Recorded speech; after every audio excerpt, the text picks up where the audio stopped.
Hi, guys, and welcome to the Dead by Tomorrow podcast. My name is Daniel Winter, and my co host is Andrew Monroe. In each episode, Andrew and I will explore topics that you should think about before you die. We encourage you to remember that some tomorrow will be your last, so each day could be your final chance to really live. Hello, everybody. Welcome back to Dead by Tomorrow. I will not call you beautiful listeners this time to, avoid offending Daniel's sensibilities about ugly people.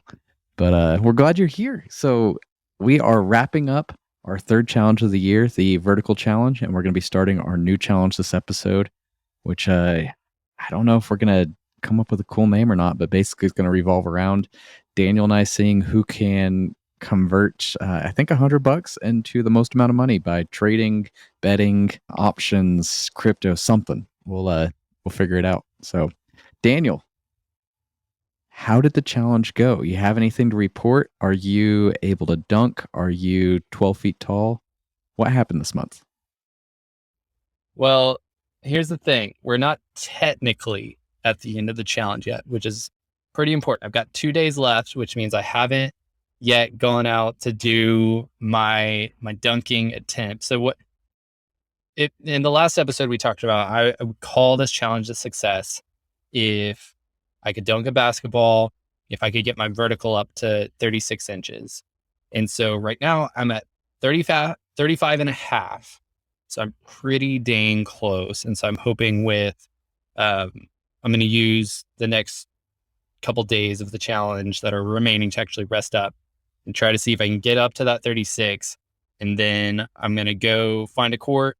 I'm going to bring a tennis ball, bring maybe like a dodgeball, bring a volleyball, then bring a basketball and just kind of work my way up and see where I'm at. So the hope is that by the time we release this episode and send out kind of our newsletter, that I'll be able to throw in a video link of the successful dunk. And at the very least, like, I know I'm going to be able to dunk something. So if it's not a basketball, I'll be disappointed, but we'll at least get some live action in there. So that's kind of where I'm hoping the challenge will finish.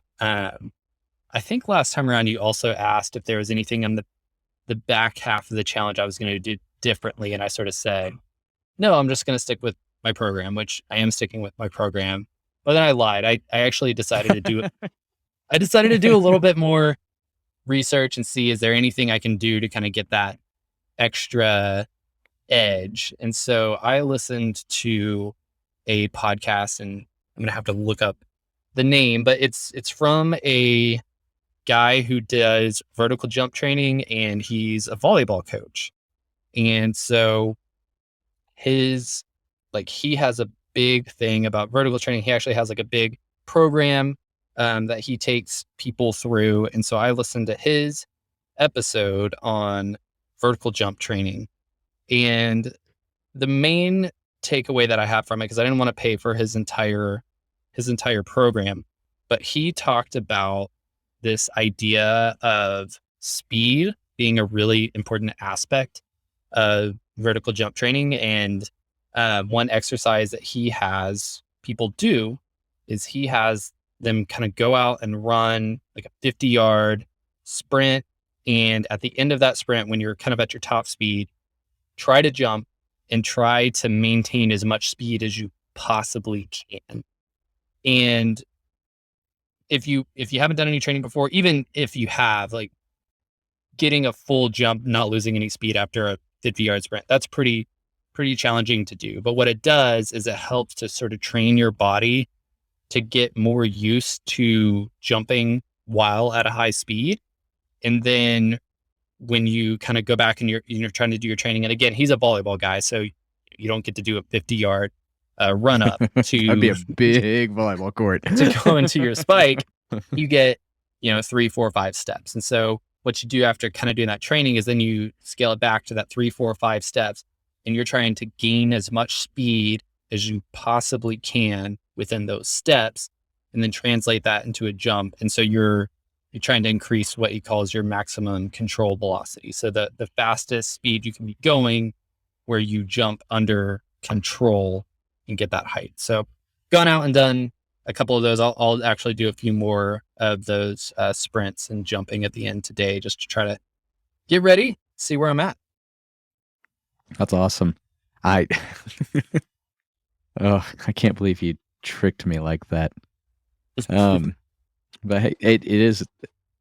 I can see the correlation there. That was nothing I came across in my research, which should be telling that you can go Google search how to increase your vertical, do the whole thing, and we have so much information at our fingertips, and yet, you know, I don't know how much time you actually spent jumping around looking for this podcast, but I had not heard about increasing velocity like that in your terms of running to increase it. It was all about hamstrings and stuff. So you can really go down the wrong rabbit hole if you're biasing your searches towards what you think it should be, and if you aren't open minded on it, because that's totally what happened to me. I think I probably passed over anything that was related to what you're talking about. So, oops.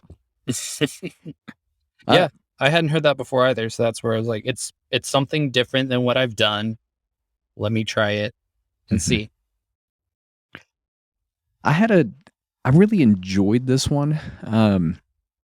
I have to admit, I did not feel like I pushed myself as hard as I should have. I didn't hit all of the marks that I was planning on hitting to see if I could really improve this challenge, which is kind of the point of this is, we're looking at how much can you pack into 30 days. If you really take a 30-day focus and really work at a single thing, what will it do for you? Because I've, have this philosophy that if you really, really drill down, you can get pretty far in a really short period of time.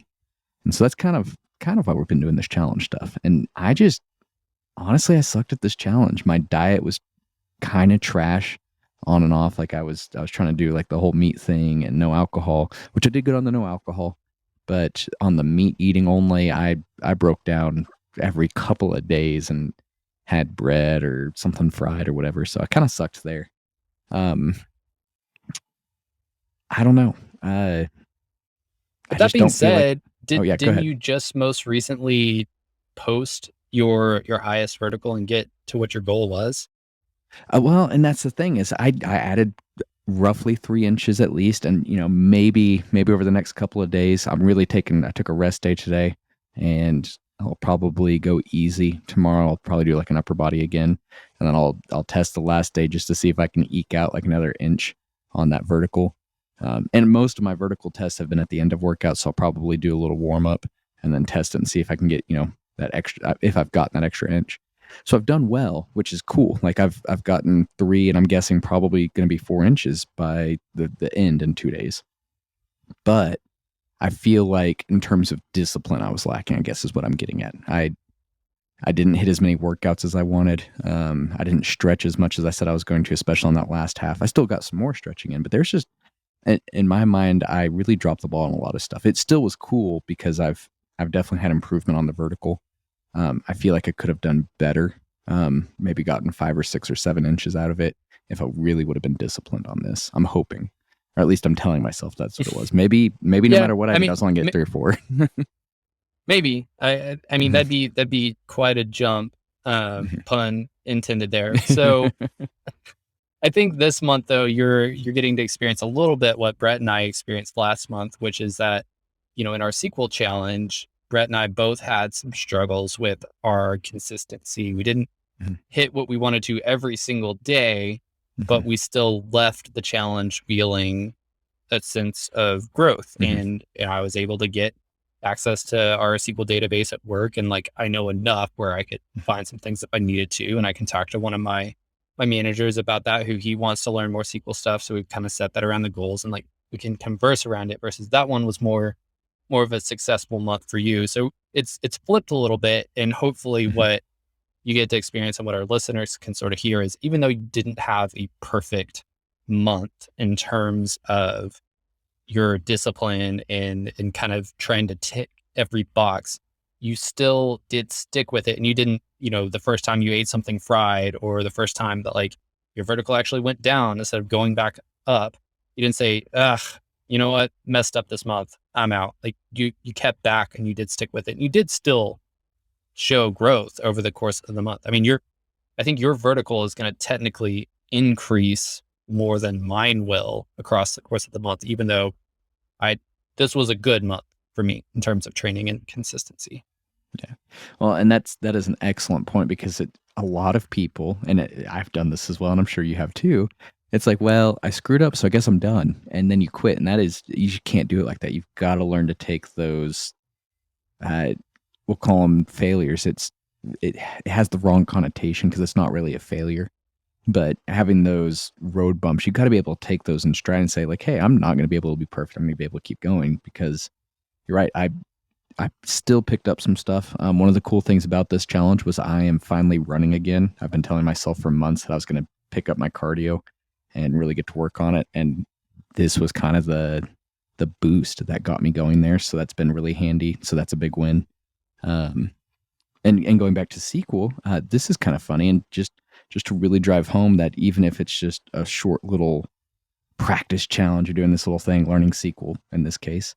Not only did we have the successes that we had, or whatever you want to call it, learning, but I use this thing called Airtable. It's basically a free, pretty handy, user-friendly database. Instead of having a SQL database, it's a lot more easy for the average person to use.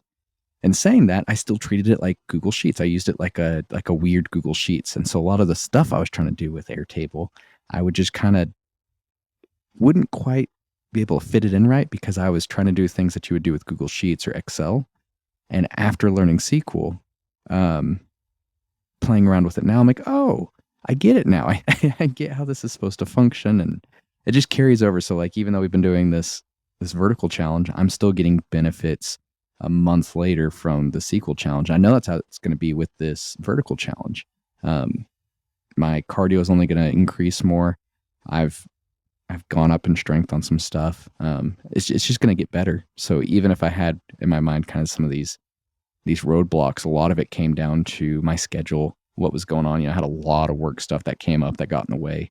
And, that sucks at the timing, and I wasn't able to follow through on some of the stuff I did, but it doesn't mean I'm not going to be able to carry over some of the, I guess you could call it, technique that I was learning on how to jump better, and kind of the drive to like work on that aspect of life, because I've kind of been in a rut of just focused on like heavy lifting and trying to move more weight and that kind of thing. So I'm excited about it. Even honestly, I would say it's a success, I guess is what I'm getting at. This was a success that I know is going to pay dividends down the road. So despite me not having performed as well as I would have liked, I'm still happy with it. That's awesome. Yeah. And I think it's a great perspective, is 30 days and the month, like, it just gives us a framework to work from, but there will be the further reaching impacts with what we're learning. Cause I mean, it's not as if those skills just go away and you never use them. We're doing our best to try to do these challenges in things that actually intersect somewhat with our day-to-day lives. Sure. Just because a lot of people don't look at the Google Sheets we've been hanging out there. Your vertical right now is sitting at 36 inches, correct? 35 and a half. 35 and a half. I'll give you that extra half inch. That's like a springy floor versus not. So I'm at 26 inches, which is a wildly, and for those listening that know Daniel's a little taller than me, this is not like Daniel's got a little height. This is with the standing thing. So Daniel has a full foot higher vertical than me, which adding on to everything else means you're probably like a good head and shoulders above me if we were both to go up for like a disc or something, which is a little sad on my part, but it's also always been kind of that way. So I'm over it at this point. But like, just for perspective, Daniel's jumping really dang high, in my opinion. I think this means the next time we see each other, I could maybe literally jump over you. So we could try that. Maybe. I mean, 36 inches is like 3 feet, and I'm only 5'9". So all you have to do is be able to get 3 feet up and be able to raise your feet, 2 or 3 feet, and you got it. Oh, I'm not talking about, I'm going to put my feet over your head. I'm going to I just got to get my crotch higher than your head, basically. Oh, that's easy. Yeah, that's what I'm saying. We'll easy. test it. We'll test it out. Yeah, I'm thrilled to see how this experiment goes, and if it goes poorly, the results will not be pleasant for either of us, I don't think. So was there anything from this last month that you thought was a waste of time, or that you thought was really important for somebody else to try? Or was there anything that really stood out as a highlight for this challenge? I think for me, something that is a highlight, I wouldn't say that there was anything that was a waste of time. Uh, I think something that stands out is, like you mentioned, I'm somebody who has historically been able to jump pretty high. Like that's been I heard on the radio the other day, they were interviewing some like NFL dude from the combine, and they were saying, hey, man, if we were to see you at the combine, and we were to say, like, do something that impresses us, like what's your physical attribute? Like, what thing would you do to impress us if we asked you to do that? Would you lift something heavy? Would you run fast, or whatever it is? Uh, so if I were asked that question, I'd probably say being able to jump high is the thing that I would do to impress you if I needed to do that. Uh, so even with that being the case right now, by having more of a focus on, I'm going to be consistent with these workouts, I'm going to be more consistent with my protein intake, and work on some technique, was still able to improve. And so you can improve on strengths is what I'm trying to get at. And then specifically for me, as far as the different challenges or different tracking things that I did, I think trying to look at my protein consumption and my daily weight were two of the most insightful things, and it actually helped encourage me to keep doing the workouts, because I noticed there were several days that I'm getting to the end of the day and it's like, I'm going to close out the day with 90 grams of protein if I don't do something. So I would have another protein shake, or I would, just find some meat and chow down. And so it encouraged me to change my activity that otherwise I wouldn't have done if I wasn't keeping track of it. And then same thing, kind of watching my weight. If I'm like, oh wow, I'm dropping some pounds here because I'm running a lot, maybe I'm dehydrated. So it encouraged me to be drinking more water, and again, to feel good about eating more food. The protein is tough. It's fun to track, like, or not fun, but like good to track, because almost every day I was like, oh, I need to take my casein shake before bed because I'm at 115, 120 grams. And my goal was really like 180 grams a night. And I think the closest I got was like one day I got like 165. Um, so it's keeping that in mind, keeping it at the front of your mind, is really handy, especially if you're training if you're trying to lose weight or if you're trying to gain muscle. Either way, you need a crap ton of protein, and it is hard to get that much protein in your diet. Like, it's difficult. Yeah, no doubt. No doubt. Well, I know we still got a couple days to round out our final numbers for the vertical, but let's jump into challenge number 4, our money making challenge. So this will be mostly through May. I don't know if that's a good month or not to make money, but what are your thoughts? Do you have like any kind of plan at all on what you're going to do, or any thoughts on what your plan might lean towards? Are you going to read anything, study anything? Like, what's going down on your world? Yeah, this one is tough because I think from a market perspective, we're probably headed towards a recession, which there's money to be made in a recession as well as in a bull market. But I don't know. I kind of think, as much as I want to do a really smart, like, stock type of deal, I kind of think I'm going to do some sports betting this month. And so maybe I don't know which direction you're going to go. Maybe it'll be an interesting dichotomy of, if you just take $100 within the span of 30 days, can you make more sports betting or doing stuff with, you're probably going to do like options, which is basically betting anyway. Yep. But I think that's the direction I'm going to go, because the NBA playoffs are something I've been just watching a lot of. Uh, I the Mavericks are still in it, which is fun. It's gonna have to make me sort of decide between do I bet with my head or my heart. Um, and yeah, I think it'll just be it'll add a little more excitement because either I'm gonna blow you out of the water, I'm gonna like double or triple your money, or I'm gonna end the month with $0. Yeah, there's no in between.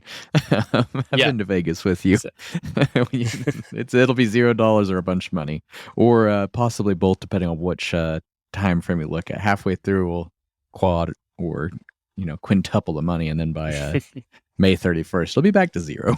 Yeah. Yeah. So as far as reading and research, I mean, there are people who make a living at sports betting. Mhm. So I'm going to Mhm. definitely do some research, do some reading, try to figure out a smart way to at least make the money last through the end of the month and not, have day 2 roll around and it's like, well, I'm out. Good luck, Andrew. Well, and so shout out to Nick. He, for those of you who've listened to this podcast for as long as he's been doing it, or if this is your first episode, the intro and the outro music that we have was actually a song we purchased from this guy named Nick. And his brother makes boatloads of money. From what I've heard, this is third-hand information, so grain of salt, but his brother is a professional sports bettor, and he makes his money sports betting for years now. So there are people out there. We'll see what happens. There's a good chance. So we're going to try and do $100, I think. Is that sound about right? Yeah, for Yep. sure. So we're going to do $100. There's a small part of me that might actually do $100 on sports betting stuff. And then I might also do a separate experience with options trading because I love options. And so far I've been really, really good at making a chunk of money and then immediately losing all of it.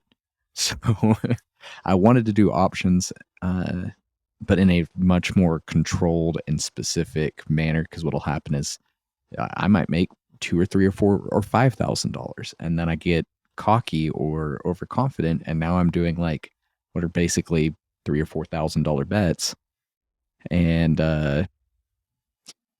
yeah, it just doesn't go so well. So I might do like one-on-one practice doing some options really, really chill like, and then practice doing the sports betting because I've always wanted to learn sports betting and try and do a really, really investment style approach. So I might actually end up doing $200, but treat them as like two separate $100 things just because I have, I don't have kids and too much responsibility in my life and I can be dumb sometimes. So we'll see what happens. I'm probably going to try and learn the candlestick method because I've mostly just been treating this as Vegas on my phone. So that'll be my goals. I'm going to try and actually take this into a scientific, as if it's a job approach, probably spend 10, 15 minutes pre-market opening in the morning, and then 10, 15 minutes maybe making 1 or 2 trades throughout the month, and just I'll probably record them and see how it goes. Or if I go the sports betting route, same thing. I'll probably try and do like 10 minutes research every day and then make some really small $5, $10 bets and try and just stack up a couple dollars a day. Because, if I can make $5 a day doing this, then technically by the end of the month we'll be at a much bigger value than the $100. And I'm not going to do that math because I don't know how to process that kind of numbers in my head. So I'm excited to see where it goes. It'll be nice not worrying so much about killing my body in the gym. That'll probably still be happening. But yeah. Yeah. Do you have is your goal to like double your money to end the month not having lost your money? Like what would be success? Okay. This is going to maybe sound a little overzealous, and I am probably going to regret this, and it's also probably going to be why I end up with $0. I'm aiming for $1,000 by the end of the month. I want to 10x the money. Dang. Okay. I think I'd be happy with a nice 50% gain. If I end the month with 150, calling that a win. Well, I guess we'll see what happens. You'll probably end up with your 150 then, and I will probably have 0 because that sounds a lot more achievable. But I get ridiculous when it comes to this kind of thing, and I'm really, I don't know. Part of me secretly wants to one day be able to just trade for for a full-time job, I guess you could say. We'll see. But all right, we'll throw everything we find in the show notes. We'll obviously have another journal that we'll probably spend too much time making to look fancy. And so if you want to keep up with how this last challenge went for us, how the next challenge is going, always check the show notes for that Google Sheet link, and you can see how we're doing. Maybe we'll get fancy and we'll be able to track like the actual dollar amount. That'd be kind of fun. So we'll link that into the show notes. We'll have Daniel's video of him dunking in the show notes as soon as he gets it over. And yeah, we're excited, you guys. Hope some of y'all join us on this money one. I know this is probably a little bit more up more people's alleys than learning how to jump high. So yeah, I would love if anybody's like, I'm in for that. Just text us what you're doing, how it's doing. We'll give you a shout out. You don't have to necessarily come on the episode unless you want to. Free to come on too. But this is an easy one to just follow along and have some fun. And it's interesting. Keeping up with the stock market really makes you aware of the world. And same with the sports betting, I'm sure. It makes you more aware of factors that you're probably not paying attention to on a day-to-day basis. And it kind of widens your perspective on whatever this little niche thing is, the economics, in my case, it's going to be knowing what's happening in basketball, period, or whatever we're doing. So it's always cool to kind of shift your perspective. But all right, guys, until sometime in mid-May, we'll have our update episode for you guys. And we appreciate y'all listening. And we look forward to connecting with you soon.